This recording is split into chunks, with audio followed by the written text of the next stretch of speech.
And welcome to the CyHawk Sports Podcast. I am Dawson Livingston, joined by Braden Bankin and Trey Danielson. How you guys doing? Doing pretty good. How about you? Fantastic. Oh, that's great. So, we're a sports podcast. We'll be talking mainly about NFL, NBA, but we are the CyHawk Sports Podcast, so we'll also be talking about Iowa and Iowa State football, basketball, and the whole bit. So, we're going to start by talking about Iowa and Iowa State football.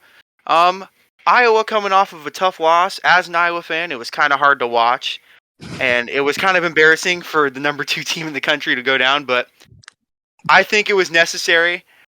Iowa definitely needed to be humble. Iowa had no business being the number 2 team in the country. I don't know. What are you guys' thoughts on that? I didn't expect you guys to lose. I mean, especially after beating Penn State. I mean, I know that the Penn State quarterback went down and whatnot, but I mean, I guess that's just common Iowa and or Iowa State football, to beat the teams that you're supposed to lose to and then get humiliated by a team that you're supposed to beat by like 20. So, yeah, Trey, what are your thoughts on this game? I think you were at this game, weren't you? I was actually at this game, and seeing it live, it was embarrassing for Iowa. They couldn't get any type of offense going. Their secondary was getting killed by Purdue, and they're not an elite team, so just embarrassing. They shouldn't have been number 2 in the first place, though. So, One I think reason everyone agrees with that. Yeah, one reason why I think that they lost this game, not by 17 points. I don't know how they lost the game by 17, but one reason I think they would have lost that game anyway, the emotional high that you're at when you beat the number 4 team in the country, and it's the first time you've beaten them in so long, and everyone's getting so excited in the state of Iowa. I think that had to do a little bit with it, but remember, Purdue's had Iowa's number the last few years. Purdue beat Iowa last year, and they beat them in 2018. So it's not like Purdue's a bad team. Purdue's now ranked. They're the 25th team in the nation. And Purdue's also second in scoring defense in the Big Ten. So while I think it's obviously still a bad loss for Iowa, I do think one of the reasons that they lost could be because of just the emotional high that the team was on. What are your guys' thoughts on that? Yeah, I think you're probably right on that. I mean, you watch a lot more Big Ten football than I do, probably, since I'm a Big 12 fan. But yeah, I mean, Purdue's not a bad team. I mean, I don't really know what else to add to that other than just they're a good team. I mean, obviously you got to be a good team to be ranked, so they're there for a reason. Trey, you have any thoughts on Iowa? The Iowa quarterback is trash. He is not good. He's not the quarterback you want if you're trying to maintain being one of the top 4 teams in the nation. They got carried by their running game, and I really like Goodson, the Iowa running back. He's a quick little dude. Kind of reminded me of Dalvin Cook, the way he moves, and I just think they need a new quarterback. And I agree with you. The only reason why I think he is the quarterback, though, is up until this point during the season, he hasn't lost Iowa any games, but Saturday, him throwing 4 picks, he lost them the game. I'm just going to keep it really honest. As an Iowa fan, he lost them the game. But up until that point, he was a game manager. He didn't lose the game against Penn State or Iowa State or Indiana. While he didn't play great, he just didn't lose the game for Iowa, which is what I think Iowa coaches wanted. All right, we're going to be now rolling into Iowa State football. They had a pretty nice win over Kansas State on Saturday. Bank, what are your thoughts on the game? Yeah, I mean, a great win to come off the bye. I mean, October, for some reason, is always the month where Iowa State just remembers that they have talent and can play football, and we saw that last weekend. Going into this game against a number 8 ranked Oklahoma State, I could not be more afraid for a matchup in my life other than maybe the Iowa game. Somehow, on ESPN, I have this pulled up real quick, the matchup predictor on ESPN has ISU favored 78.2%, and the spread is apparently at -7 in Iowa State's favor. Really? As much as I love Iowa State, that is free money to put on Oklahoma State. I get it's Brocktober. I get it. We've lost like 2 games in the last like 3 or 4 seasons in October, but I mean, I guess we beat Oklahoma State the last time that they were ranked in the top 10 and we weren't ranked back in 2010, 2000. I think it was 2011. Yeah, somewhere around there. I mean, we'll see if lightning strikes twice in the Jack, but that's going to be rough. That's going to be a rough spread to hit. Yeah. So you said it That's was for sure. 7 or was it 7.5? Because if it's It was 7.5, 7. It was 7. oh, that's still. I mean, that's a little bit more doable, but that's still. You're That's saying that Iowa State is going to win by more than touch. I don't know. I can see Iowa State winning this game, but more than a touchdown. Oklahoma State's a very good team, so I just don't see that happening. Maybe Iowa State's certainly shocked me this year, so we'll see. In Trey, more you have ways any than thoughts? one, yes. They've shocked me too. Yes, Trey, you have any thoughts on the Iowa State? I do not have any thoughts other than Iowa's simply better and always will be. As an Iowa fan, I agree with that statement, and as an Iowa State fan, Braden would disagree with that statement. But we're going to move on. No. We're going to move on to the news. Thank you. We're going to move on to the news that happened last night. A supposed rumor came out about Deshaun Watson being involved in a 3-team trade to the Miami Dolphins. And then Twitter, you check on Twitter today, and it's not many people are denying it. But last night, there was some momentum going that Deshaun was going to be traded to Miami later this week. And then reports came out that it'd be a 3-team trade involving Tua going to the Washington football team. And then this trade obviously fell through. But I just want your guys' thoughts on what if, like, barring the allegations aside, what are your thoughts? Like, how good can Miami be with Deshaun Watson on that team?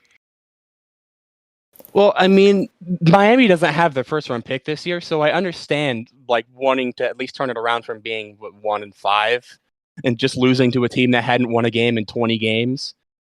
So I could definitely understand like wanting to turn it around, but I feel like you can't just like toss the allegations aside. So like it makes no sense for any team to really want to trade for Deshaun Watson, especially since you're going to have to give up Tua, you're going to have to give up multiple first-round picks to make it work. So I don't see it making sense to trade for a quarterback that you don't even know is going to be you don't know if he's going to be like a free man in a couple of months.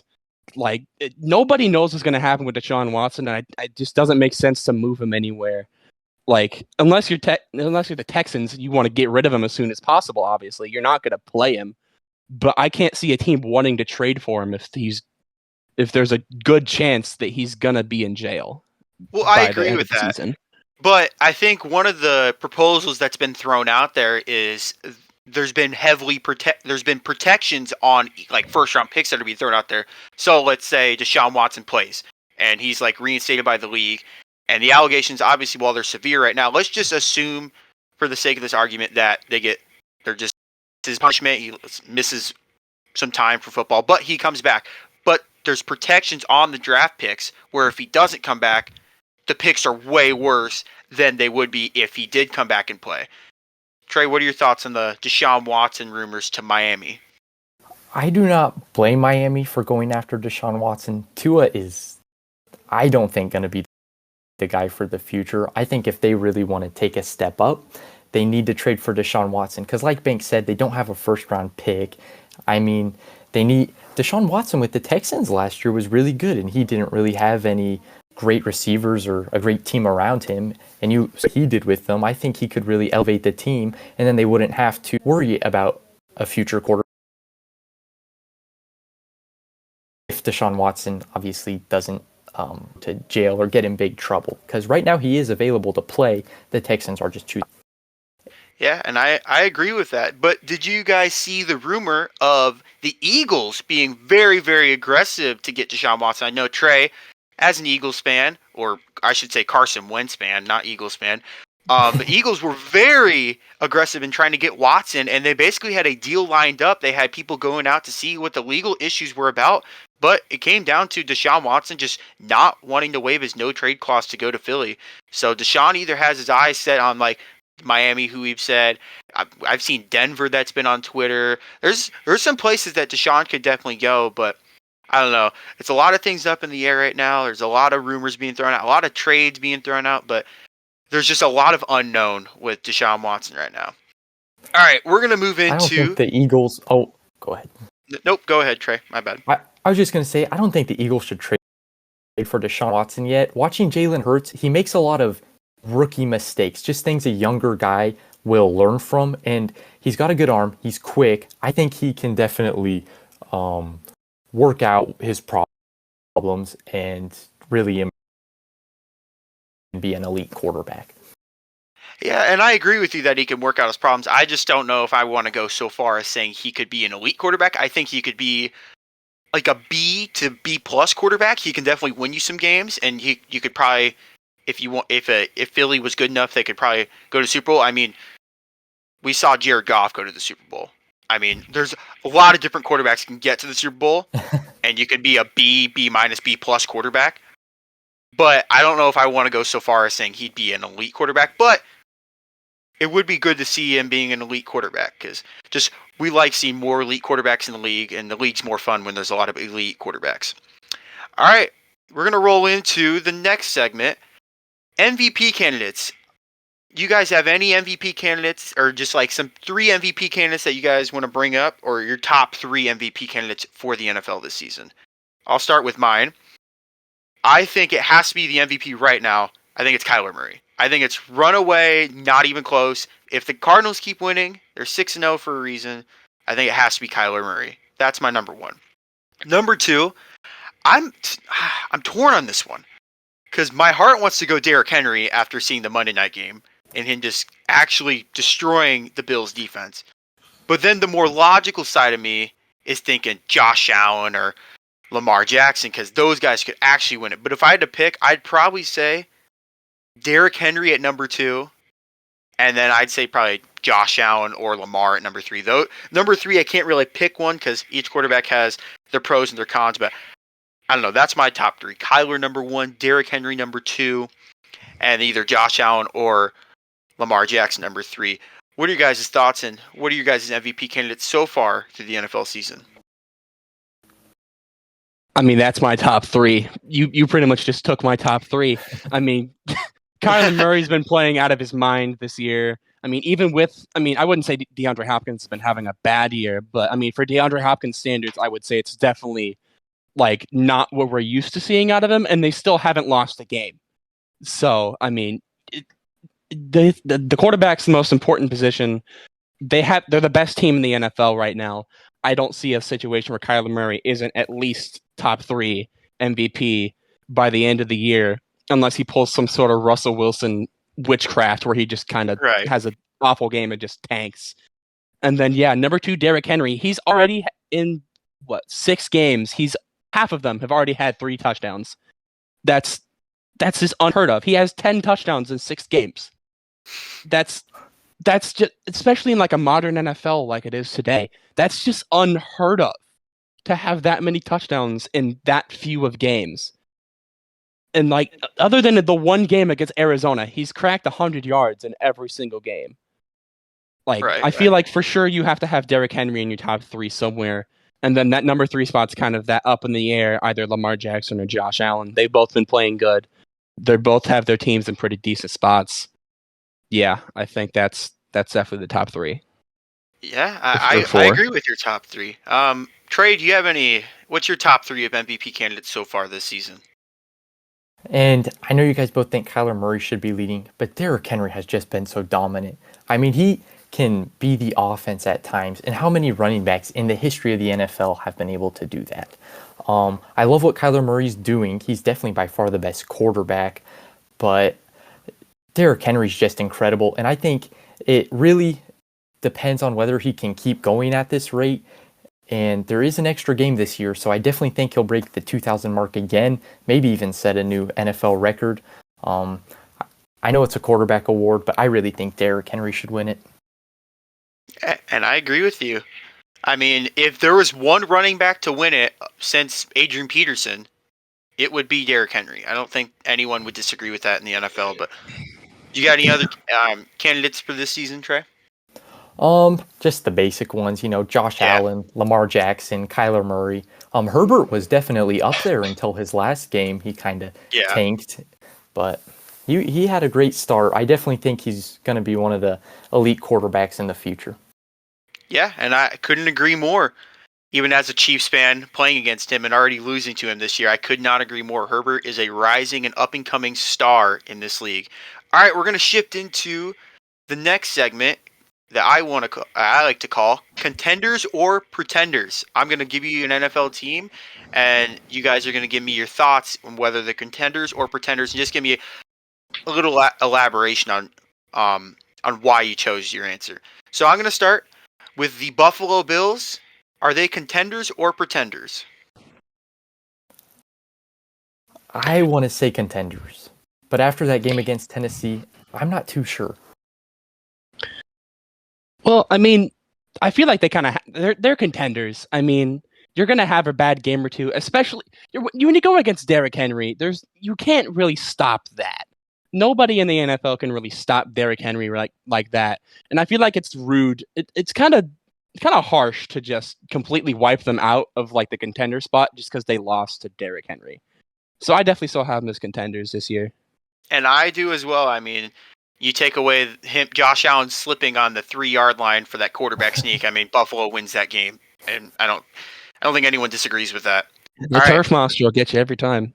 Yeah, no doubt about it. All right, next team is the Baltimore Ravens. Are they contenders or pretenders? That's a tough one. I mean, I don't know. They'll have games where they'll put up like crazy stats, be really good against like a really dominant team, and then they'll like take the Colts to overtime, which, with all due respect to the Colts, they're not at the level of which they should be taking a team like the Ravens to overtime. I think Trey would disagree with you on that because of Carson Wentz, but go on. Well, let's not forget the Colts were up big too. Like, it was a blowout. Yeah, the Ravens just made an incredible comeback. They did. I don't know. If you had to pick, would they be like right now as it sits, week 7 of the NFL season? Are they contenders or pretenders? I think I have them as pretenders. I don't know. Really? They'll make the playoffs. They'll make the playoffs. They'll win at least one playoff game, but I can't see them making it to like the Super Bowl or anything like that. Right. Trey, you just said that they were contenders, but why do you think they are contenders? Well, I think what will make them a contender or pretender is Lamar Jackson in the playoffs. Obviously, he hasn't really performed well in the playoffs. He's only won one game. If we get regular season Lamar and he can take that to the playoffs, they're a contender, definitely. I mean, Lamar's one of the trickiest guys to stop in the NFL. The only thing that stops Lamar Jackson is himself. So I think they're definitely going to be great in the regular season. Again, they've already proved that, but I definitely think Lamar can take that next step in the playoffs. And I hope he does, because he is really, really fun to watch. I would have to say right now, I would say they're pretenders. And my reasoning is the injuries that they've had this season. I think they had a stat of them having 17 players on IR. They already lost their all-pro left tackle for the season. He's gone. Marcus Peters is gone. J.K. Dobbins is gone. Like, there's so many key pieces of that team that are just out for the season because of injuries. And also, look at some of the games they played. Like we said earlier, they barely beat the Colts. It took a huge comeback for that. And it took a record-breaking field goal to beat the Lions. Now, granted, it was in Detroit, but it took a, 66-yard field goal? 66, yeah. Yeah, it took a 66-yard field goal in order to beat the Lions. But then again, we've also seen them like beat the Chiefs, actually demolish the Chargers. So it just depends. Like Trey was saying, it just depends on which Ravens team we get. Do we get regular season Lamar? Do we get postseason Lamar? So I would have to say right now, as it sits, I'd say pretenders just because of the injuries, but that's just my opinion. The next team is the Tennessee Titans. Are they contenders or pretenders? Let's start with Bank. That's another tough one because like they've had some games like where they beat the Bills, where the Bills were one of the best teams in the NFL, and then they lost to the New York Jets.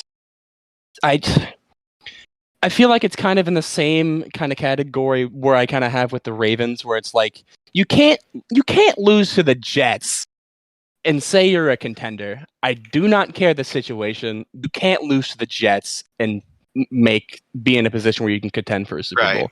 So Right. as absolutely otherworldly as Derrick Henry is, especially in today's NFL, you can't win a Super Bowl just off of a running back. Yeah. I mean, we saw the run they had at the 2019 season where they went all the way to the AFC Championship game, and they just fell short in the AFC Championship game because they were just really too one-dimensional on offense. So I agree with you. Trey, what are your thoughts? Are the Tennessee Titans contenders or pretenders? They are definitely pretenders. They couldn't even get it done last year. That defense is just so bad. I just don't think in the NFL, in the playoffs, you can't do anything with a horrible defense. The Chiefs have proven that. So Yeah. And if I had to pick, I'd also pick pretenders, but I think they've become way too one-dimensional on offense. I mean, granted, they traded for Julio Jones, but has he really done anything spectacular other than the Seattle game? Other than be hurt. Yeah, he's been hurt. He had an amazing catch on Monday where it bounced off the defender's helmet and he caught it. But like that addition hasn't really been working out. He's been injured. Same with AJ Brown. He was this really, really good receiver last year, and people were like, it's gonna be him, DK Metcalf, Terry McLaurin. Those guys are gonna be the next really good receivers, but he hasn't been anything special. And also, like Trey said, their defense is atrocious. The Buffalo Bills outgained them in yards, and they had like basically every statistical category other than points, the Bills outgained them in. So I'd also have to say they're pretenders. The next team that we have is the Los Angeles Chargers. Are they contenders or pretenders? Let's go with Trey to start. I don't know. They just got whooped by who was it? The Ravens. Yep. I want to say pretenders. Herbert doesn't have much experience yet, and I know he's played out of his mind, but he has no postseason experience. Those are going to be better teams. Somehow Mike Williams has been incredible, one of the best receivers. As someone who got him in the later rounds in fantasy football, I've really enjoyed it. However, I just don't think they can keep up the same production. I don't believe in them. Right. Until I see it, I just don't believe it. They're pretenders. All right. Bank, what are your thoughts on the Los Angeles Chargers? Contenders or pretenders? Yeah, I agree. I mean, I don't want to say that they're a fluke, but like, I feel like they had they beat the Chiefs, but like once the Chiefs remember how to play football again, that's not going to happen. And as long as you have good quality teams in your division like that, it's going to be hard to win the games you need to be able to like not have to be like a lower seed in like a wild card spot. As a Niners fan, like, yeah, I don't need to say anymore. Yeah. It's gonna be hard for them to make any sort of noise in the playoffs, other than maybe as like a wild card spot, as long as the Chiefs are the Chiefs. So I got them as pretenders. I don't know.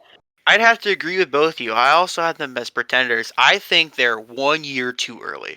I think next year is their coming out party. I think that's when they're going to take the league by storm. Like, they're already doing really well this year, but I just think they're 1 year too early.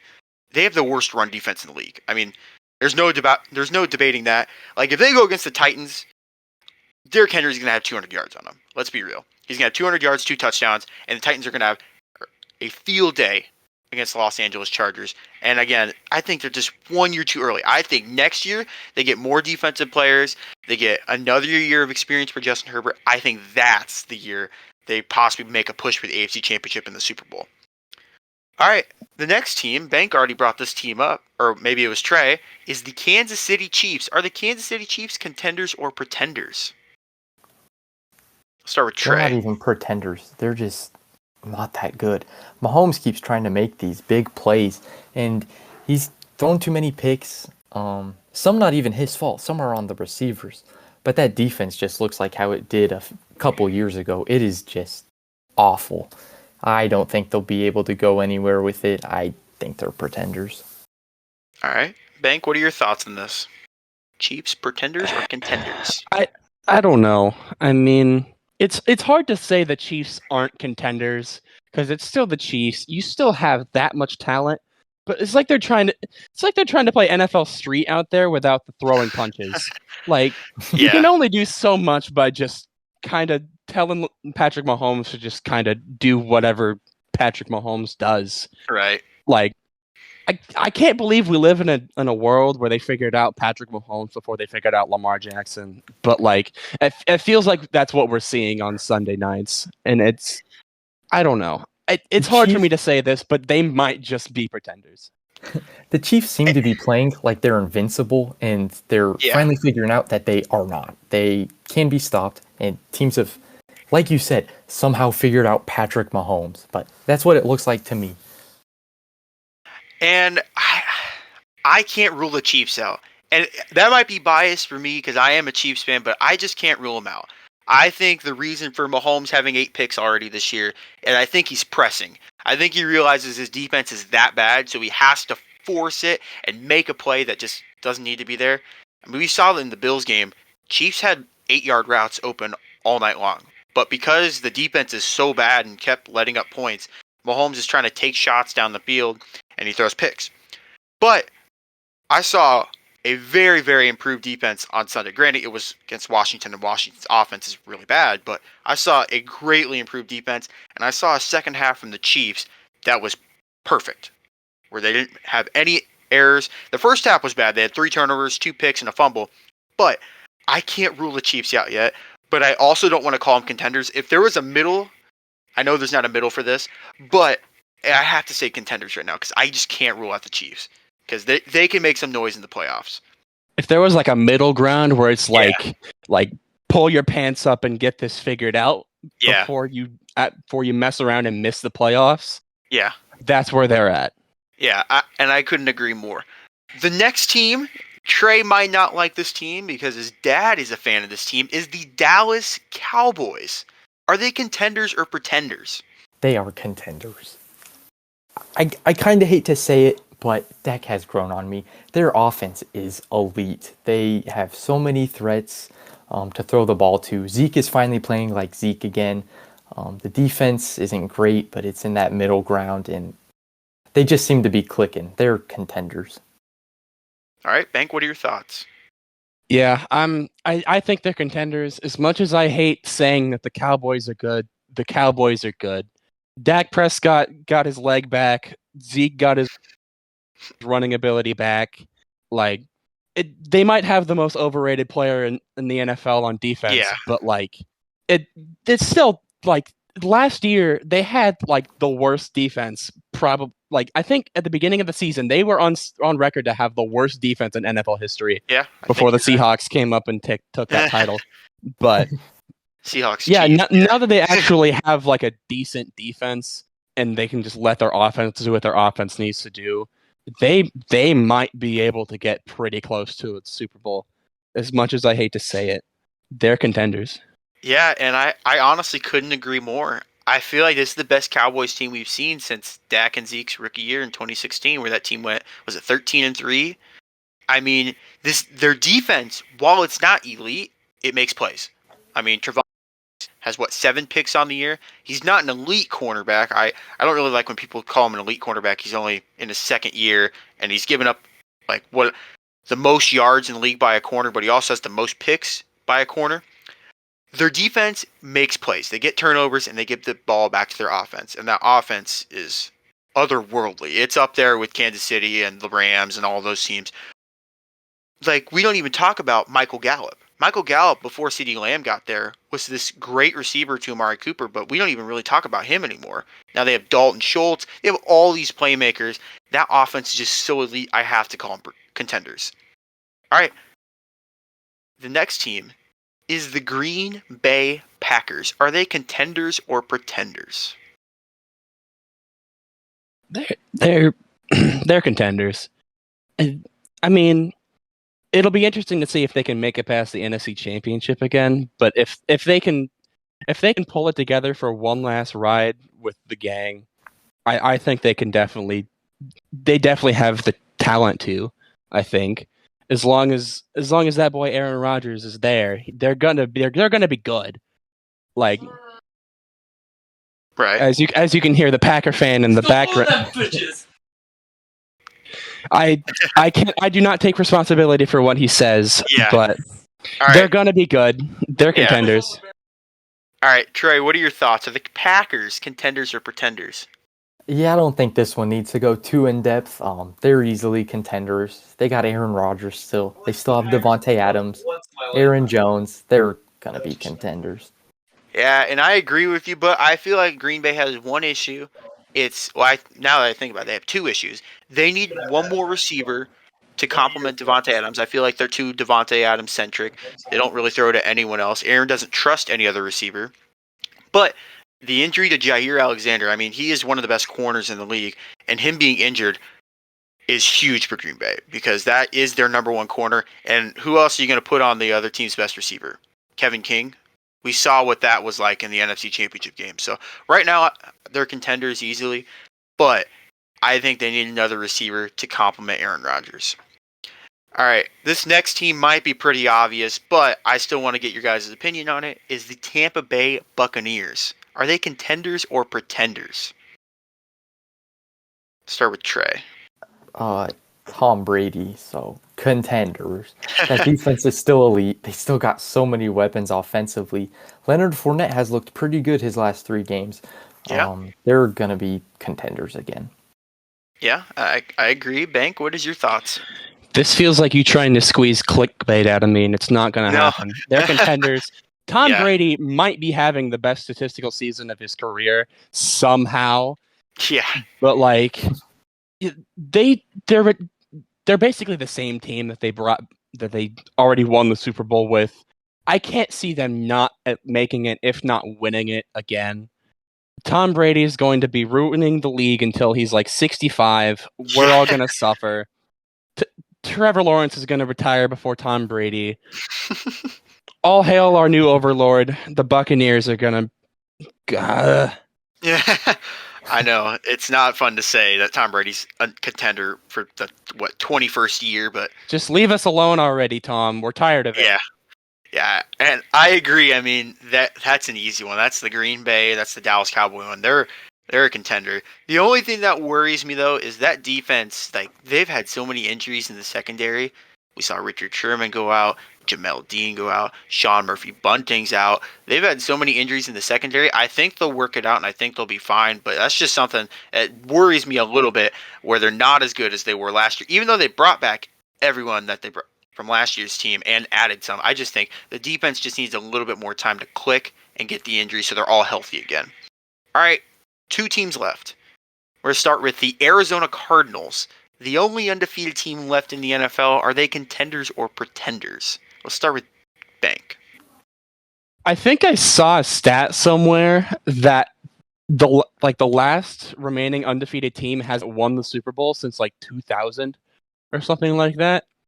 But that aside, they're still contenders. They haven't lost the game in, at least at the beginning of the season, was the best division in football. Like that, they're gonna make noise in the playoffs. They might just make it to the Super Bowl. I don't know if I don't know. They'd have to get past the Buccaneers, which would be tough. They'd have to get past the Packers, which would be tough. They'd have to get past a lot of good teams to make it to the Super Bowl.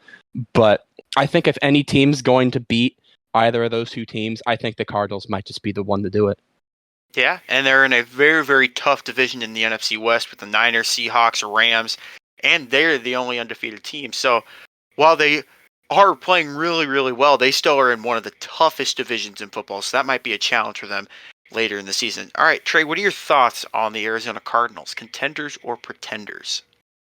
They have simply been dominant. I mean, they're 6-0, and they're not like the Pittsburgh Steelers 11-0 team where you can tell that they're not truly one of the best. They just have played teams that they happen to be better than. The Cardinals are legit. Kyler Murray's potentially the MVP, and if he keeps going like this, I think he will be, just because it's a quarterback award. He moves the ball well. He distributes it well. They still have DeAndre Hopkins. Everything just seems to be clicking perfectly for them. I think if this continues, they will be contenders. Yeah, and honestly, I couldn't agree more. This NFC is so difficult. Like we've already said, we've agreed that the Cowboys are contenders, the Packers are contenders, the Bucs are contenders. Now we're all saying the Cardinals are contenders. This NFC, whoever gets it out of the NFC and makes it to the Super Bowl, they're going to have some battle scars. They're going to have to go through at least one of those teams. There's no way they go through the whole postseason and not have to play one of the top teams. But I agree. They've been playing really, really well. They have an amazing defense that gets a lot of turnovers. And their offense is just electric. I mean, we've seen DeAndre Hopkins hasn't even really been playing that well. I mean, he had 2 touchdowns last week, but the Browns really held him in check yardage-wise, and he hasn't really played as well as he has last year. So, I don't know. But everything I've seen, it's not going to be the Steelers from last year. The Steelers, obviously, like Trey was saying, we knew that they weren't that good, even though they were 11-0. I think the Cardinals are they're contenders by far. All right, the last team that I have for contenders or pretenders is the Los Angeles Rams. We'll start with Ben because it appears that Trey's having a little bit of technical difficulties. Are the Los Angeles Rams pretenders or contenders? I feel like the Rams made the Super Bowl with Jared Goff. Like, Right. Granted, they've made a lot of personnel changes since then, but they can't not be contenders. Which it feels you can't. I don't know. Like, in one division to have 4 contenders, it started to look like the NBA with like the Western Conference and the Eastern Conference, where it's just Right. one division is just like one conference just seems so much more loaded than the other conference. It's just, I don't know. But the Rams are so freaking good that you can't not say that they have a really good shot at making the Super Bowl. Yeah, and I honestly couldn't agree more. I mean, the Rams have the best corner in the NFL. They have the best D tackle in the NFL. Matthew Stafford's been playing out of his mind. Some people realized how good he was in Detroit, but didn't really think that it would translate. But he's obviously shown it can translate to the Rams. I mean, the receivers he has, my goodness. Deshaun Jackson, Cooper Kupp, Robert Woods, Tyler Higbee's still pretty good. Darrell Henderson has had a breakout year. I think the Rams are contenders. Even though they lost some pieces from last year's defense that was just so electric and could stop anyone, I still think they're contenders. And we've already said that means 2 teams in the same division are contenders, the Rams and the Cardinals. But we saw how when those 2 teams played, the Cardinals actually just destroyed the Rams. So it's going to be interesting. I can't remember when the next time the Cardinals and the Rams play, but if it's like a Week 18 matchup, like when the divisional matchups are, oh my goodness, that'll be a game of the century. And it'll be possibly for the division unless the Cardinals just keep winning like they're doing so far. And it appears that Trey still has some technical difficulties, but I can pretty much assume he'll also agree with us that the Rams are contenders. And so we'll wait to see when he gets back, but we'll move on to our weekly NFL picks. We each build out a little piece of paper on which teams are going to win for the week. And Braden, you want to start with your picks for this week of the NFL?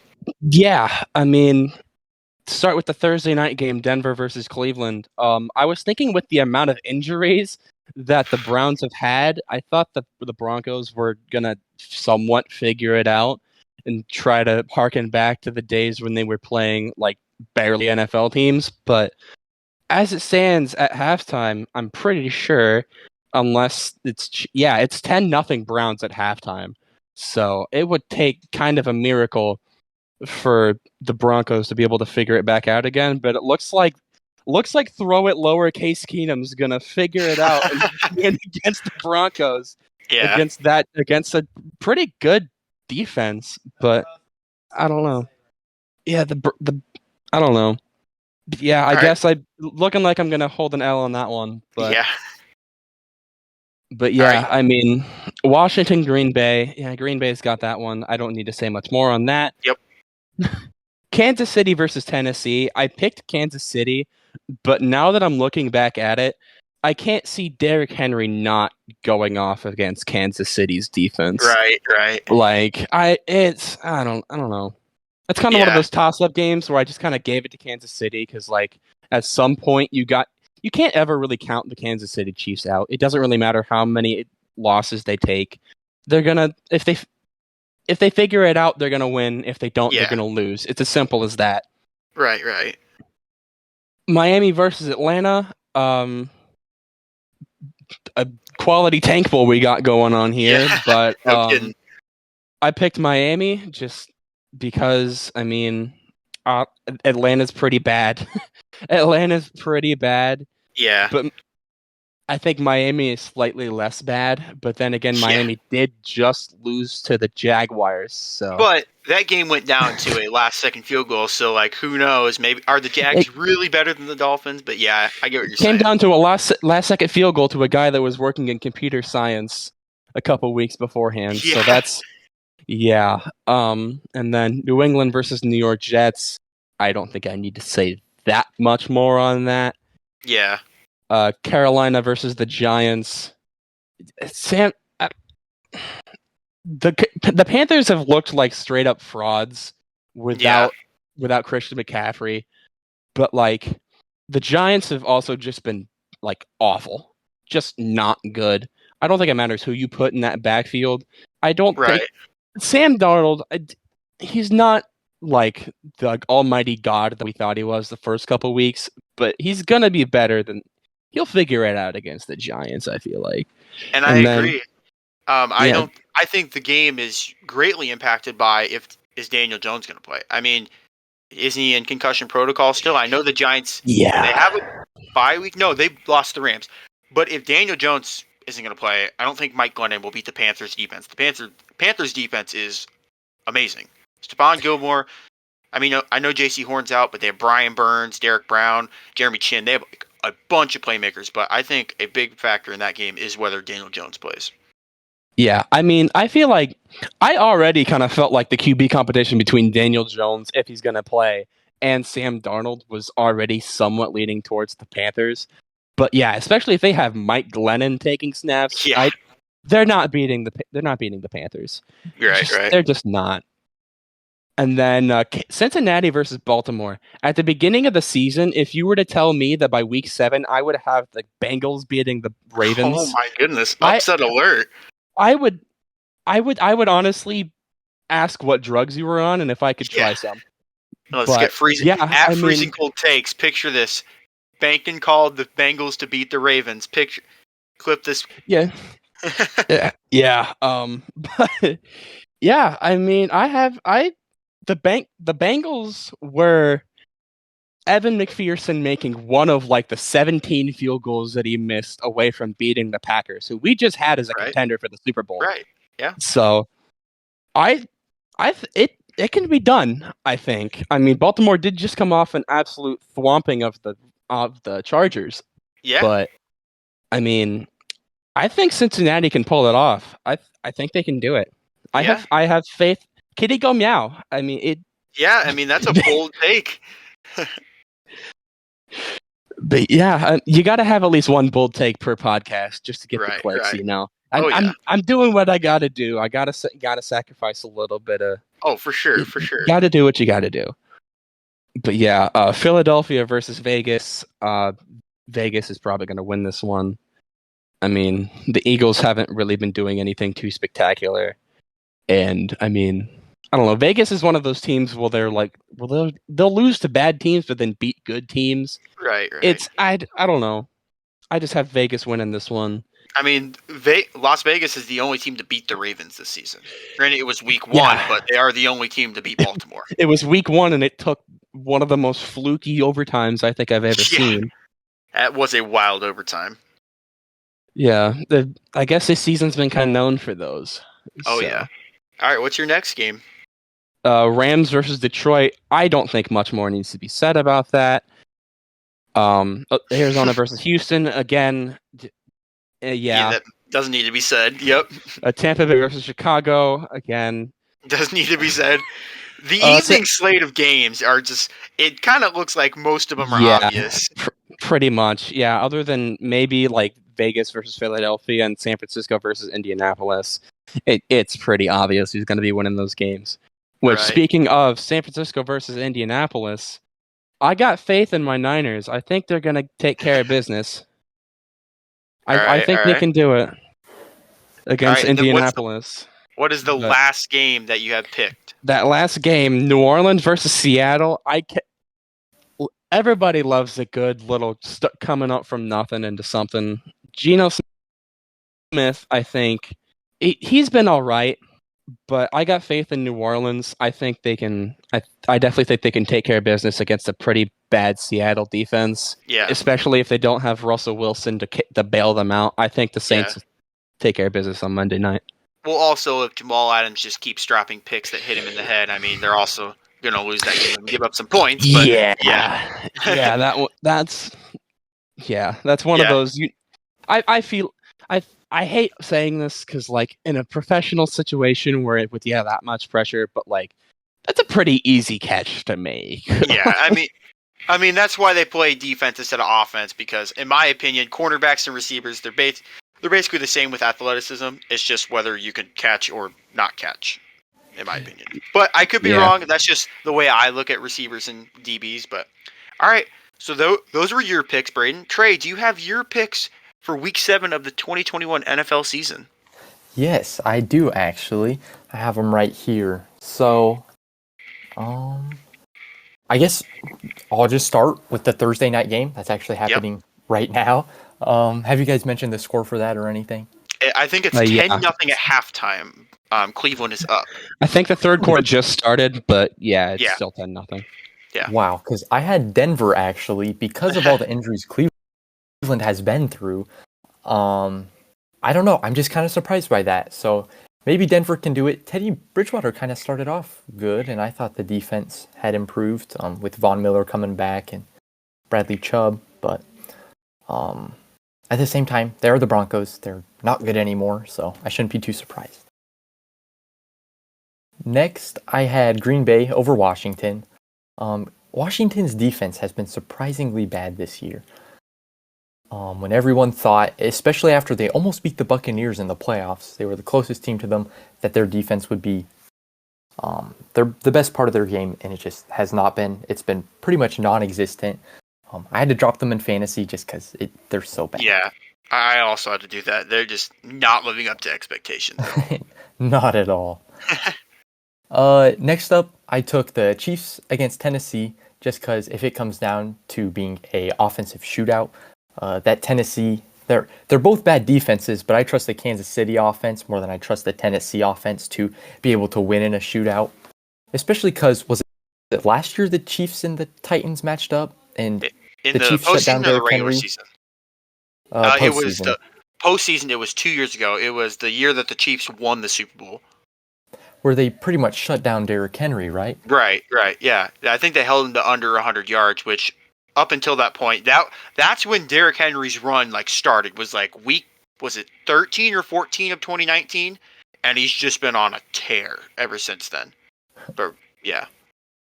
But I thought he would destroy the Chiefs, and they were actually the one team that was able to stop him in that run. So I think they'll beat the Titans. It'll be a shootout, though. It should be a good game.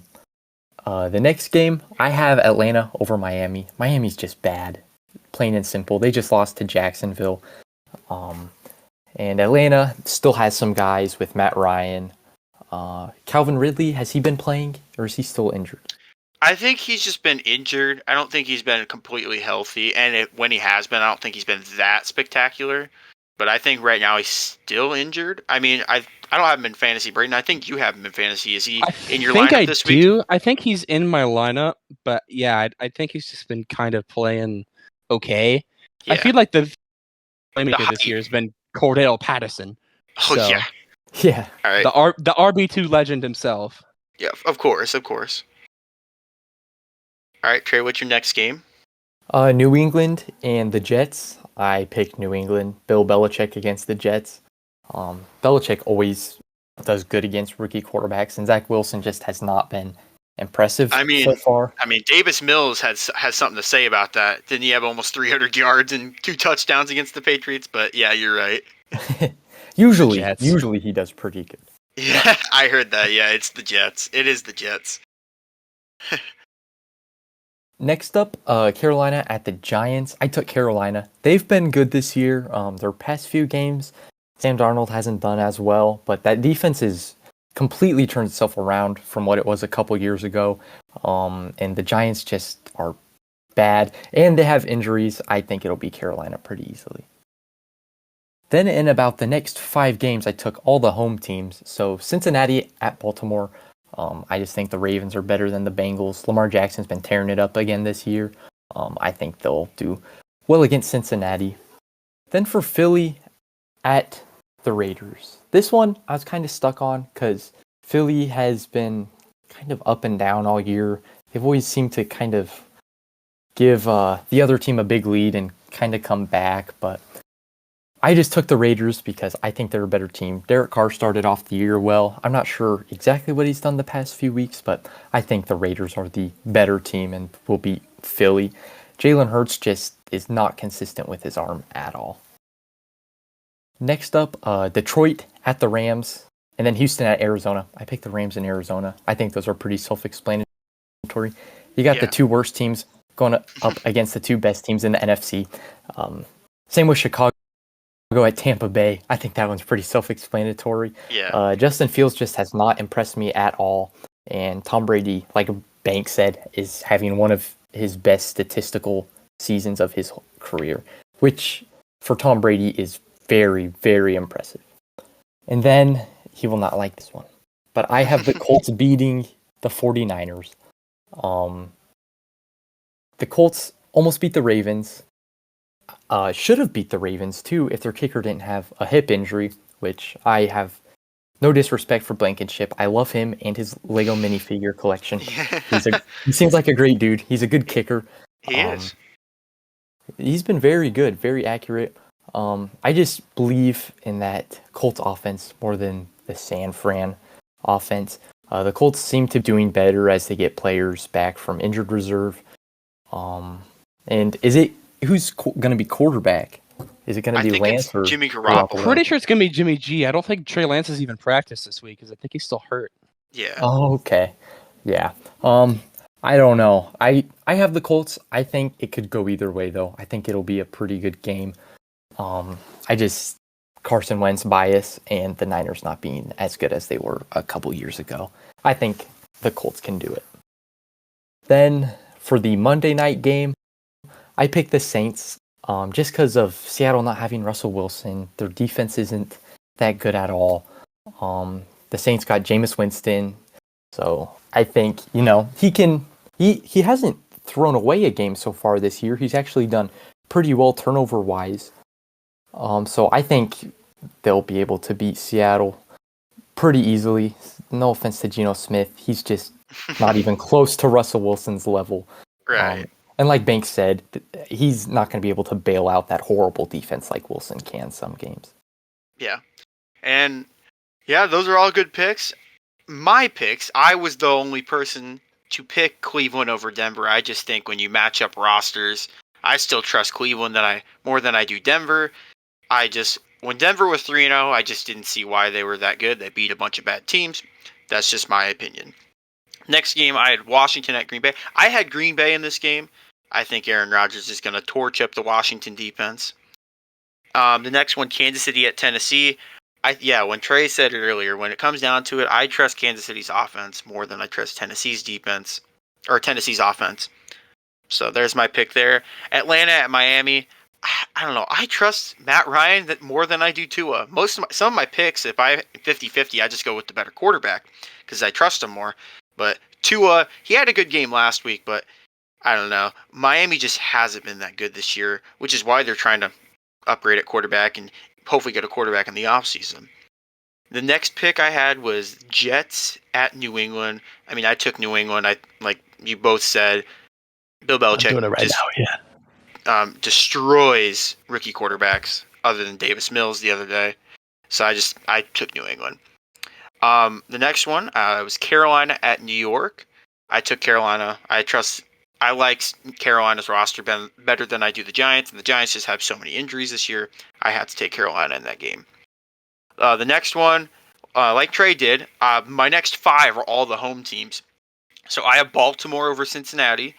I have the Raiders over the Eagles. I have the Rams over the Lions. I have the Cardinals over the Texans. And then I have the Buccaneers over the Bears. And then I'm also going to agree with Trey on this one. I think the Colts beat San Francisco. I like what I've seen from Carson Wentz so far this season. He had a great game on Sunday. Granted, I think it was the Texans he played, but still, he had a great game. He got the deep ball going to like Paris Campbell and other guys like that. Jonathan Taylor's playing really well. I don't know. San Francisco, they were hyped up they were hyped up a lot in the beginning of the season. The quarterback controversy is what scares me. I don't really trust Jimmy G, and then Trey Lance hasn't really looked that good. So I have to pick Indianapolis. And then for the Monday night game, New Orleans at Seattle, I think we all pick New Orleans, and I'm going to pick New Orleans. I just think New Orleans is a better football team. I don't like Geno Smith. I mean, Geno Smith's a good story. He almost won the game. What Monday night game did he almost win? When he came in for Wilson. Why can't I think of it off the top of my head?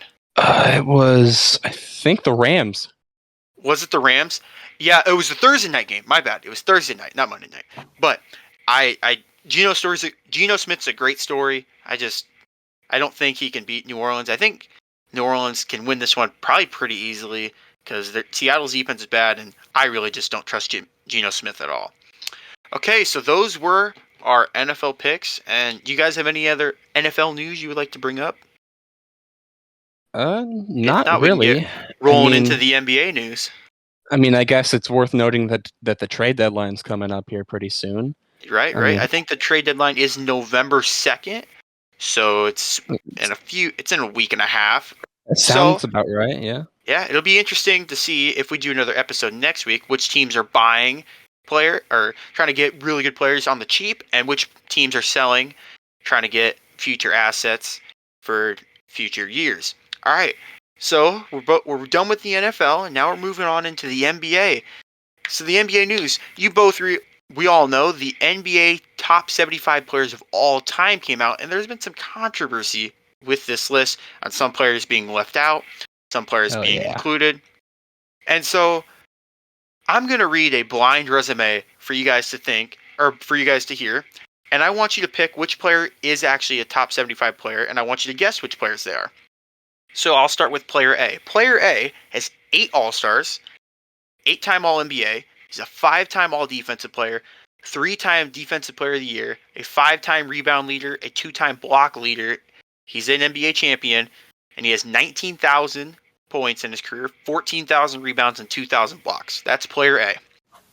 Player B has 8. He's an 8-time All-Star, 4-time All-NBA, 4-time All-Defense, 3 times block leader, and he's an NBA champion with 13,000 points, 6,000 rebounds, 1,000 blocks. Player A is not on the All-NBA top 75 list. Player B is. Would you guys like to guess for who is player A and who is player B? I'm going to let Trey guess on this one because I was trying to pull up the top 75 list, and I'm pretty sure I just got the same infographic that you got. Yeah. Trey, who is player A and who is player B? Okay, well, player A, there's only been a few, like maybe, how many is it? 4 3-time Defensive Player of the Year award winners. I think you're right, yeah. Yeah, Rudy Gobert, and it's definitely not him. I'm pretty sure Ben Wallace has the most. So it's not going to be him. He has 4. I think Ben Wallace is a 4. Yeah, he's a 4-time Defensive Player of the Year. Oh, and who are the other 2? Is Dwight Howard one of them? Dwight Howard is one of them. Is it Dwight Howard? It is Dwight Howard as player A, but who is player B? That's the mystery. Player B has a worse resume. Granted, he's still a great player, and I will give you a hint, he's still playing in today's league at a very high level, but he's nowhere near, he doesn't have near the resume that player A does all time. Who is player B? How many points and how many rebounds? 13,000 points and 6,000 rebounds. Okay, I'll give you 10 seconds to guess, and if you can't guess it then, I'll just say the player. And I think you guys will be shocked by this. All defensive teams. 4-time all-defensive. Okay. It's 3, 2, Kawhi, is it? 1. It's not Kawhi. Player A was Dwight Howard. Player B was his teammate, Anthony Davis. Anthony Davis made the All-NBA top 75. Dwight Howard did not. And that's sparking some controversy right now on Twitter, and a lot of people are saying, I mean, I agree. I mean, Dwight Howard did get snubbed, along with some other players, like Tracy McGrady did make the list. No, he didn't. Tracy McGrady didn't make it. And Pau Gasol didn't make the list. There's just a bunch of other players that did make the list that people are really questioning. You guys have any thoughts on that? I never thought I would see the day when the NBA was a casual of its own league. Yeah.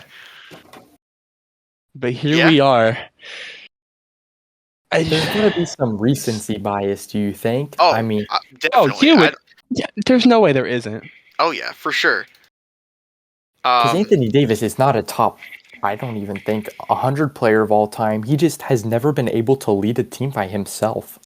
I think he could have been if he would have stayed healthy. Like, last year was his chance to, like, show everyone, hey, I belong in the top 75. But injuries and him just not playing well at all, like, really hurt his chances for being in this list. I don't know why he was included in this list compared to other players, especially Dwight Howard.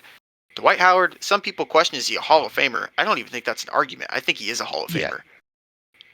There's not an argument to be made for him to not be a Hall of Famer. He is a Hall of Famer, and he is a top 75 player all time. I don't care what the list says. He is top 75. And I honestly could not agree more. Trey, do you have any thoughts on this blind resume? It's stupid. And like they said, I can't believe the NBA themselves made this list. This seems like something like a news article site would write for clickbait, to get more clicks. Just not something that NBA or someone would put in should a YouTube thumbnail for their podcast. Wink, wink. This feels like a list that I would see like some 12-year-old make on Twitter. Right. Someone that's just started watching the NBA a few years ago. Right. Yeah, and I think we all agree that this. Then again, I say that, but like then you have like Bob Cousy, like Dave DeBusschere on here, like some pretty like good players from like back in the day. So I don't know where the mix comes from. I think they kind of just took the top 50 that they did in like the 90s or whatever, and then just added 25 more. Unless the only way I could see them including Anthony Davis would be if they're talking skill set. Because if they're talking skill set, then there's an argument to be made. Because I honestly don't think Dwight Howard is as skilled as Anthony Davis. Dwight Howard took the Magic to the finals. Did he not? No, I agree with that. He did, or at least close. But I think, like, talent-wise, Dwight Howard, let's be real, doesn't shoot the ball at all. And his offensive skill set, other than dunking and post-game, is limited. He can't space the floor at all. But Anthony Davis, I'm not saying he should be on this list. I'm just saying the only argument that would be made is if you're including skill set. Now, if you're including accolades, it's Dwight Howard, and it's not even close. And if you're not even including accolades, it's still Dwight Howard, in my opinion. But I'm just saying the argument for Anthony Davis would be based on like skill set. I think that's the only way he gets on this list, and I still don't know why he is on this list. He's easily one of the most skilled big men of all time. I mean, not many 7-footers can handle the ball like he can shoot like he can. Right. Just watching him Tuesday night, I mean, he takes mid-range shots like he's a guard. And I mean, I think sometimes he wants to be a guard a little too much when he needs to be playing like a big man. But other than that, he's definitely one of the more skilled players we've ever seen. Yeah, and I couldn't not agree more with that take. All right, moving into the next segment is the NBA award predictions that we have for this upcoming season. And who wants to start us off? I guess we'll start with Bank, because it appears that Trey is having some more technical difficulties. So, Bank. No, I just needed a drink. Oh, my bad. Oh. Bankin, fair enough. What are your NBA award predictions? Okay. And are they controversial? That's what I want to know. I know you're a bold person. You like to do some bold things. Did you have any bold takes with these awards? I don't think so. I feel like I kind of went pretty like with the general consensus on a decent amount of these. I mean, I would say probably the one that I'm least like comfortable with is MVP, and that's just because there's so many like great players in the league that it's hard to like pick one that's like this one player is going to be the most impactful on their team. But I mean, saying that, this is the one that I have the least confidence in. But right now, despite the fact that they did not exactly play well against the Bucks, I have Kevin Durant winning the MVP. Ooh. That's Ooh. right now. Really? I mean, I have him as the best player in the league right now. Really? I mean, I don't think that was the case a month ago with you, was it? No, I think I you had said I Giannis. had a change of heart. He came back down to earth. I did. I took the recency bias back out of my head, and I kind of came to my senses. I mean, especially if they're not going to have Kyrie, like it just makes sense that they're still going to be good. And it's going to be because of Durant. We're not anti-Giannis here. Giannis is a top 5. Giannis is player in the league. Yeah, I have Giannis at number 2. I don't think that's a debate. But anyways, I gotta take Durant. But yeah, continue. Okay, yeah, I have Durant as my MVP. Sixth man of the year is kind of a hard one to like judge on, just because like if they're good enough to be the best bench player in the league, they're good enough to start. But I chose 2 on this one because I'm not sure like if either of them are going to be like a starter by the end of the year. But my number 1 choice right now, if he's not going to be like a starter, I have Tyrese Halliburton as sixth man of the year. I like that. That's bold. And if it's not Tyrese, if he ends up starting, then I have Derrick Rose. This might be very biased coming out of a Bulls fan, but Derrick Rose is one of those guys that like he's gonna give you 20, or at the very least like 15, 17 off the bench. He's gonna be able to play make. He's gonna be able to do what he's got to do. Right. Yeah, I think it's gonna be one of those 2 that take that award home.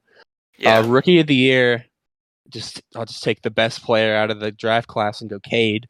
I mean, Jalen Green definitely has a good case for the award, and he's definitely been kind of like the media darling that we've had. Like the last couple of years, we had Zion, we had LaMelo. I think this year, the media darling has definitely been Jalen Green. But I mean, I think Cade Cunningham is the best player coming out of the draft, and I'm pretty sure everybody that's just the common consensus. Right. And I think he's going to have the biggest role on the Pistons. And if he can do literally anything, I think he has a pretty good shot at taking that award home. Coach of the year, I have Coach Bud. I have Coach Bud taking that one home. I think the Bucks. Here comes. As a Bucks fan in the background. Yeah. I got Coach Bud taking this one home. I mean, I know I literally just said like 30 seconds ago that we're not really going to count one game, but they did just beat the Nets, and they did just beat the Nets by a pretty sizable 23 margin. Points. So I think the Bucks are still going to be good. I think it just makes sense that Budenholzer is probably going to win that award. Yeah. And then on the same team, I have Defensive Player of the Year going to Giannis. Ooh. Okay. He's a good defender. He's 6'11". He's lanky. He's what you need as a defender. I mean, there's obviously a lot of great defenders in the league, but I just got a hunch that Giannis is gonna at least be close to that award. And those all your... Oh, nope. I have Most Improved as well. Oh. Let's hear that. You know, I'm not sure if spending this much time with the Bucks fan has kind of clouded my vision, but I have my goodness. Jordan Nwora winning Most Improved. Wow, that might be your boldest take of Jordan the episode. Jordan Nwora. I think some bias is in 2020 he played like 9 minutes and still put up like 6 points a game off of 46% shooting. I know this man Nets, didn't just he played 26 minutes and put up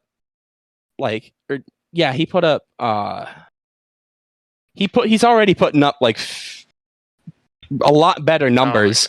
I think if he can get minutes, he's gonna be a lot better. Was he not a rookie last year? He was, but now that he's actually getting minutes, they don't give it to second-year players usually. Jordan Nwora had 15 points in the game on Tuesday. That's still a lot better than 5 points a game that he had last year. Yeah, I'm not hating on the pick. That's a bold take. If that pick's wrong, you might have to own up to that one. I mean, it's very possible that he could. It's possible that all of my picks could fail miserably. Yeah, that's true. But right now, no pick is guaranteed. I wouldn't count him out. All right. I would. They just don't give it to second-year players. I mean, Yeah. that just doesn't happen. Unless you make hold on. Didn't Luka win the award? No. No, you're thinking of Giannis. No, didn't he win most improved? I Luka? swear Luka did in his second year. Wasn't that the year like That wouldn't Ingram make won sense it? because he did. Yeah, because Ingram won it. Ingram won it in 2019.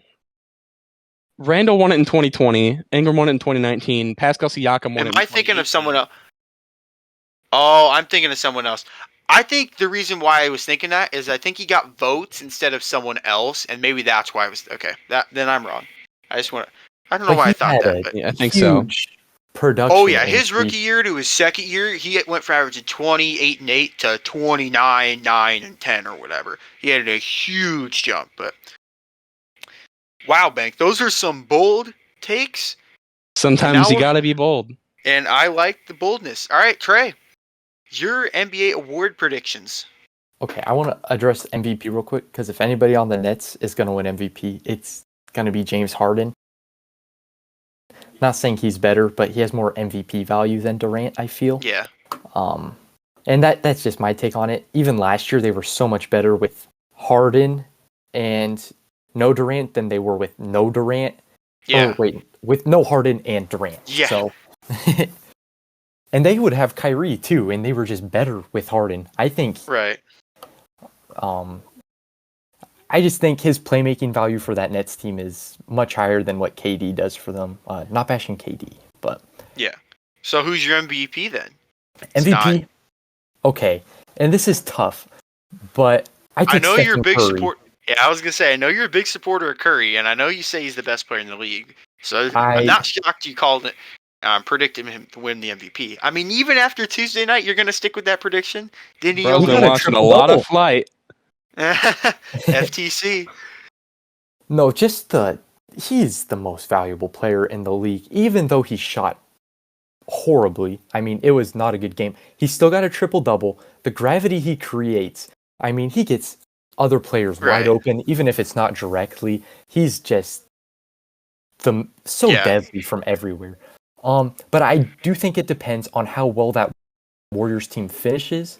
I just know he's going to get his points, all his numbers because he's the number one guy and they play through him.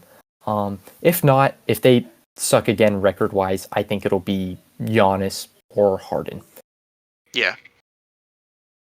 And next, for Defensive Player of the Year, no bias, it's just Rudy Gobert. And I know you might call me biased as a Jazz fan, But he's just the most dominant defensive player. I'm not questioning. I guess I am questioning this pick when I ask this, but hasn't he already won it a few times?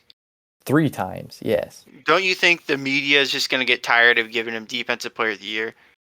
Oh, I think they're Right. already tired of it. He's just by far the best defensive player in the It's year. voter fatigue. It's kind of like they don't give the MVP to LeBron anymore, even though LeBron's definitely deserved it in some years. He hasn't won it, like 2011, 2018. Should have won it in 2019. Like, I think there's just a little voter bias that maybe Rudy Gobert doesn't win it. But continue. There definitely is, but I just want to say Rudy Gobert has been by far the best defensive player, partially due to injuries to certain players like Anthony Davis. I think he would have made it a closer race last year, but when you compare Gobert to Simmons on defense, it's just not even close. They basically have to vote for Gobert. Right. Rookie of the Year, I just took Cade Cunningham. He plays for the Pistons. Their second best player is Jeremy Grant. He's going to touch the ball all the time. And he's just a good player, but I just think his numbers will be better than all other rookies because he has the biggest role. Jalen Green struggled in his first game and struggled in the preseason. I just think it's going to be a slow start for him if he develops into anything.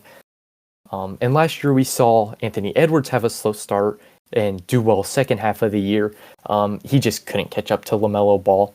And I think we might have the same situation this year. Then for sixth man, I kind of agree with the Derrick Rose take. I just think it'll be Clarkson again because he plays the biggest role of any sixth man in the league in that Jazz offense. Taking control of the offense at times when it seems slow. Just being able to heat up at any moment, except the playoffs. which as a Jazz fan killed me to watch him go like 0 for 10 from 3. But I just think he plays the biggest role as a sixth man. And Derrick Rose is good, but I could see him starting games too. Whereas no matter what, Jordan Clarkson comes off the bench for the Jazz. Even last year with injuries, we'd play Joe Ingles in the starting lineup just to keep Clarkson off the bench because that's his best role. And I think he does it better than anyone in the league. Then for Coach of the Year, I know I seem very Jazz biased so far. I swear I'm not.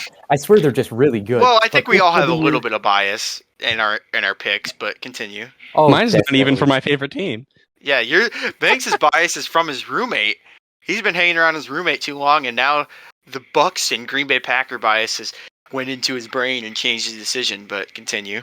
Yeah, I hate Wisconsin people. Anyway. Listen, cheese is good, all right? Cheese is very good. I like cheese, but as someone who requires Miralax to take any kind of poop, I can't have too much. All right. That might be a little TMI. a little bit TMI for a pilot episode of the podcast. Come on, man. Let's at least wait until like episode 7 to start talking about our digestive issues. All right. So, what was your pick? I lost my train of thought because of cheese. Coach of the Year, Quinn Snyder. I think the Jazz will have the best record in the West. And just since he's been... he didn't win it last year when I honestly thought he deserved it. The Suns coach got it instead, which I couldn't argue that either. I definitely think he deserved it. I just think Coach of the Year it seems to be a reward where coaches never repeat as Coach of the Year. You guys might know better if anyone's even won it back-to-back. But I just think so. I think it'll go to Quinn. Budenholzer's, he's won one. What's the Suns coach name? I can't think of it. Monty Williams. Monty Williams, yeah. He just won it last year. I don't think Steve Nash will win it if Brooklyn's good. So I think it'll go to Quinn just because the Jazz we move the ball well. It's a team-styled offense. It's not just a bunch of ISO ball like you'll see from Brooklyn. So I definitely think it'll be Quinn Snyder for Coach of the Year. Unless something happens to the Jazz and they aren't as good as I think. But they're a great regular season team. Our record will be good. So you're like the 2015 Atlanta Hawks. Great in the regular comparison. I hate it. I know you do. That's why I just had to say it. We are legit contenders. The Jazz are legit contenders. They're maybe on next episode we'll do contenders pretenders for NBA teams. Although it is a little too early to do that, but we might do that for a future episode. The Jazz, no matter what happens, will be contenders unless something drastic happens. Right. And then the last award, Most Improved. Dawson, I want to hear your take on this before I give mine. I can't really think of a player. It's really hard to predict right now who's going to break out. I think I know where you're going with this, and I like it. I just don't know who to take. Maybe Michael Porter Jr. is a name that comes to mind. Especially as he gets minutes, but it's just too early to say. So, did you not pick anyone for Most Improved then? I could not. Not right now. I got the sense that you were picking like Darius Garland, if that's right. I thought it was going to be another Jazz player.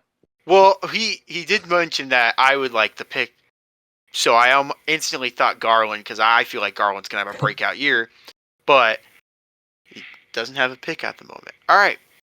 That might be worse than having a bad pick.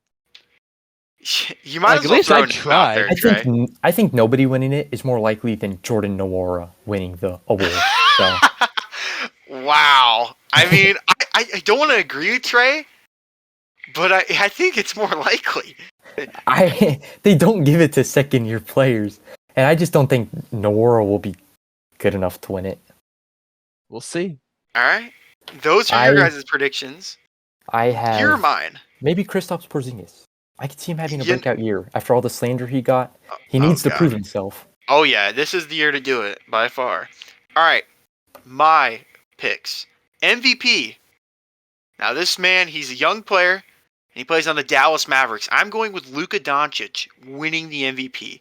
And the only way I could see him not getting the MVP is if the Mavericks are like a 6 seed or a 7 seed, which they very well could be, but I think this is this year that the Mavericks take a big step. I think Jason Kidd was a great hire, so I just think Luka Doncic is the MVP this year. Rookie of the year, I know we all have a little bit of bias, and I guess mine's showing right here. I think it's Evan Mobley. I think after what I saw from last night's game, where he had 17 points, 9 rebounds, 6 assists, a couple blocks, I really am excited about what I see from Mobley, and we obviously saw some other rookies not do so great, so I think it could be Evan Mobley this year. My sixth man of the year, Trey's going to like this pick. I did not choose Jordan Clarkson, though. I chose another Jazz player. I chose Joe Ingles. I feel like Joe Ingles is that big spark for the Jazz. I feel like he's going to average 15, 16 points a game. And I really think Joe Ingles could win sixth man of the year because of all the other things he does besides shoot the ball really, really well. My most improved is Michael Porter Jr. I think the absence of Jamal Murray might hurt the Nuggets, but it will allow for Michael Porter Jr. to fulfill his role of becoming that second star next to Jokic. Because we see in the NBA how many times you win with just a big two. Other than the Lakers, you got to have a big three. And with Jamal Murray, Michael Porter Jr., and Nikola Jokic, I think this is the year Michael Porter Jr. makes that next jump and possibly puts his name in the All-Star contention or possibly even an All-NBA team if he really plays well. My defensive player of the year, I'm going with Anthony Davis. I think Anthony Davis gets his mojo back and bounces back from a pretty bad season last year. I mean, I was down to him and Giannis, but Giannis has won it a few times. I know Davis, I think he may have won it before, but if not, I just think Davis is going to win it. The Lakers are going to win because of defense this year, not because of shooting. We saw that on Tuesday night. So I'm just going to choose Anthony Davis. And then my coach of the year is Steve Nash. I think Brooklyn has the best record in the league.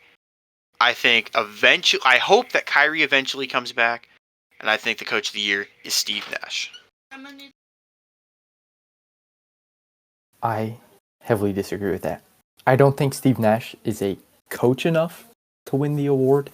But honestly, I mean, Brooklyn's going to be good. So I could see it if they're by far the best. I agree with you on that. The only reason why I picked Nash is because I don't feel like he's the best coach this year. Like coaching wise and scheme wise, I think they'll give it to him because if Brooklyn does really well and they don't have Kyrie Irving, because of Brooklyn's record. And if, let's say Harden wins it, then I feel like they're obligated to give it to Steve Nash because Harden had a great season, and they're going to assume Steve Nash had a big part in that. So those are my NBA predictions. Do you guys have any up-and-coming sporting events to watch out for this weekend? I mean, we have the Thursday night game going on right now, and it appears that Cleveland is up 17-7 with 12 minutes left in the fourth quarter. But other than that, you guys have any games you're looking to watch out for? World Series will be starting soon. Yeah, World Series. I mean, have been picked, but both of the series are 2-2, or at least have been. And yeah, it's been an interesting playoff so far. Giants got knocked out. The Braves should have taken a 3-0 lead against the Dodgers, but blew it. And I know everyone would love to see the Dodgers lose, but yeah. And we are a baseball podcast, but if that's what people want, we might have to start talking some baseball. It all depends. Just leave some suggestions in the comments below. And you guys have any final thoughts for this episode? No. Other than I guess we're gonna see what happens. We're gonna see just how awful our takes were. I guess that's the glory of a take, is seeing if it's gonna land on the Boiling Hot Takes Twitter page or the Freezing Cold Takes Twitter page. Well, I think your Jordan Nwora prediction might be on the Freezing Cold Takes page, but hey, you never know. We've seen some crazy things happen. We've seen some crazy things happen, and you can always finagle yourself into just saying you were trying to get clicks. Definitely. Oh, I forgot one thing that I was going to bring up, and it involves the Ben Simmons drama. I was scrolling through Instagram, and I saw this post, and it was a scouting report back in 2016 of Ben Simmons, and it goes on like this. Simmons' lack of competitiveness in crucial games has raised questions about his character. Those who know him best say things need to revolve around him on and off the court, and that he's often been closed-minded to coaching or instruction. I don't think that could have been more spot on. Yeah, on the topic I think that's hitting. I don't even know if that's a boiling hot take. I think it's just he knew what he was doing. And that was just so accurate. I don't think people took that into account during that time, because it's like Simmons is this amazing player. He was by far and away the number one pick, and it wasn't close, even though I believe that year they didn't even make the tournament, LSU did, but it was by far and away he was the best player out of that draft class. But now we've seen, that Ben Simmons situation only gets worse and worse and worse by the day. We saw the video of him showing up to practice, was it Monday? With his phone in his pocket, him sweats, and just not caring at all during practice. What are your guys' final thoughts on the Ben Simmons situation before we wrap this episode up? If I'm the Sixers, I'm either benching him all game or I'm making him play 48 minutes each game. And there's no in between. I don't think they should play him, or if they do, they have to absolutely work him as hard as they can. He seems to feel so entitled when the Sixers have given him so much time to improve, and he has done nothing to earn the big contract he got, but the Sixers were patient with him, and now that they're finally saying, hey, you're not what we need, he's being a big crybaby about it. Yeah. I hate Ben Simmons. I'm not a huge fan of Ben Simmons, but I can appreciate his talent. He is a great defender, he's a great playmaker, and he's just a great player, but shooting-wise and personality-wise, he leaves some questions. Bank, what are your thoughts on Ben Simmons? Yeah, I think Giannis's ability to develop a jump shot on its own is just further proof as to how lazy of an NBA player that Ben Simmons is. Not even Giannis. There's other examples. You remember when Lonzo Ball was coming out in 2017, and his big knock was he can't shoot. But he changed his jump shot completely, so it's no longer from the side of his face. He's shooting directly in front, and he's a very good shooter. You're a Bulls fan, you get to watch Lonzo. He's been great so far for the Bulls, even though it's only been one game, but you've seen countless preseason games of him too. Right, and even with the Pelicans, he's obviously developing as a shooter. It's possible to be able to learn how to shoot. Ben Simmons just doesn't care. Yeah. I think he's kind of coming into it thinking, whatever, I'm going to make money whether I shoot or not. So yeah. I think you guys can kind of just deal with it. And right. At the end of the day, I would almost say that this is more the Sixers' fault than it is Ben Simmons' fault, that this whole thing has kind of become a problem. Because all offseason, all the Sixers have really done is pretty much just make Ben Simmons just this awful character, and then wanted a James Harden return for him when they tried to trade for him. So obviously, if I am Ben Simmons in that situation, I'm not exactly going to take the situation well that my team just spent all the offseason just trying to trade me and basically calling me all these names and whatnot. If they are, even if they're true or not, still, if I'm Ben Simmons, I've been an all-star the last couple years. I've been whether the media wants to admit it or not, a pretty decent player at the very least. Definitely. This whole offseason has just been awful for him, and I don't really blame him for not wanting to play for the 76ers anymore. Yeah, and I agree, but I agree with both of you. But I'm more in the middle. I think it's the Sixers' fault, and I think it's Ben's fault. Definitely Ben needs to take some accountability for this. Oh, yeah. But it's not all Ben's fault. And I don't think it is all Ben's fault. I think the Sixers have some issue with that. But it's Ben's fault because, look, he's had... How many years has he been in the league? Is this his 5th or 6th year in the league now? Yeah, probably 6th year in the league, 5th year actually playing because he had that Jones draft. He's had 6 years to improve some sort of jump shot. We see the off-season videos of him just making threes and mid-ranges and turnaround jumpers, but we've never seen that translate over to the court. So you can post all these off-season videos you want, Ben, but unless you start doing that in-game, there's no point of posting those. And then it's the Sixers' fault because they're like basically ruining his trade value. Joel Embiid literally said after the Game 7 loss to the Atlanta Hawks, he was quoted by saying, the momentum changed when we passed up a layup and didn't get any, or we got fouled on a layup, didn't get any points out of it. A wide open layup. Simmons was too scared of Trae Young, the greatest interior defense. It was Trae Young now that I think about it. But I think it's just a two-way street. I think this eventually needs to happen. I think Ben Simmons needs to be traded. There's plenty of suitors for him. My opinion, I think the Nets could be a suitor. You flip Kyrie and Ben Simmons. You get Kyrie on the Sixers. You get Ben Simmons on the Nets. That could be a possibility. Kyrie's I know Trey just said. I don't think he is. I don't know. I still hold that hope that Kyrie won't retire, but it's Kyrie Irving. We don't know. He's a mystery sometimes. I also think teams like the Minnesota Timberwolves have interest. The Indiana Pacers is where I could see him going because the Pacers have the pieces in order to trade for him, and if you're Ben, you can literally be the star of that team. You and Domantas Sabonis can be the stars, and you can have your own team for once and not be in Joel Embiid's shadow. That is Sabonis' team.